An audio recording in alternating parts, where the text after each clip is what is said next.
রিয়া নিজের হাতে কেক বানিয়ে নিয়ে আসে ইয়াশকে খাওয়ানোর জন্য। তখনই একটা ছেলে এসে রিয়ার কাছ থেকে কেকটা নিয়ে খেয়ে নেয়। রিয়া তখন খুব রেগে যায় আর বলে, তুমি আমার কেক খেলে কেন? ক্ষুধা লেগেছে তাই খেয়েছি, কেন কোনো সমস্যা হয়েছে? মেয়েটি বললো, এটা আমি তোমার জন্য নিয়ে আসিনি, এটা আমার একটা স্পেশাল মানুষের জন্য নিয়ে আসা। ছেলেটি বলল, সরি, আমি খেয়ে নিয়েছি তো।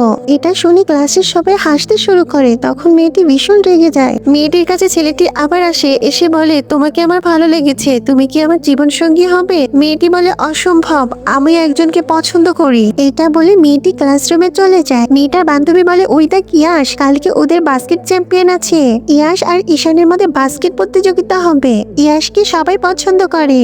রিয়ার বান্ধবী বলে, দেখবি ইয়াশ আমার হবে। রিয়া বলল, ইয়াশকে আমি ভালোবাসি। ঈশান ইয়াশকে বলল, দেখে নেবে, রিয়া আমার হবে। ইয়াশ বলল, আগে জিতে নাও। একটা মেয়ে এসে বলল, সর, ইয়াশ আমার। একটা মেয়ে বলল, ইয়াশকে আমি ভালোবাসি। একটা মোটা মেয়ে বলে, ইয়াশ আমার, নজর দিস না। রিয়ার বান্ধবী বলল, ইয়াশ আমার, জিতে যাবে। ইয়াশ আর জিসানের মধ্যে বাস্কেট খেলা শুরু হয়ে যায়। পরপর ইয়াশ বাস্কেটের মধ্যে অনেকগুলো বল ফেলে দেয়, ইয়াশ জিতে যায়। ঈশান দৌড়ে এসে রিয়ার কাছ থেকে পানির বোতল নিয়ে খেয়ে নেয়, টাওয়াল দিয়ে গা মোছে। রিয়া তখন ঈশানকে মারতে যায়, ঈশান ওখান থেকে পালিয়ে যায়। রিয়ার বান্ধবী বলে, বান্ধবী, আমি এই পানিটা আর টাওয়ালটা ইয়াশকে দিয়ে আসি। ইয়াশকে যখন টাওয়াল আর পানিটা দিতে যায়, ইয়াশ বলে, ধন্যবাদ, লাগবে না। তখন ইয়াশ রিয়ার দিকে এগিয়ে যায়। তখনই ঈশান এসে রিয়াকে জড়িয়ে ধরে। ইয়াশ খুব রেগে যায় আর রিয়া বলে, শোনো, তোমার সাথে আমার কিছু কথা আছে। ইয়াশ কথা না শুনেই চলে যায়।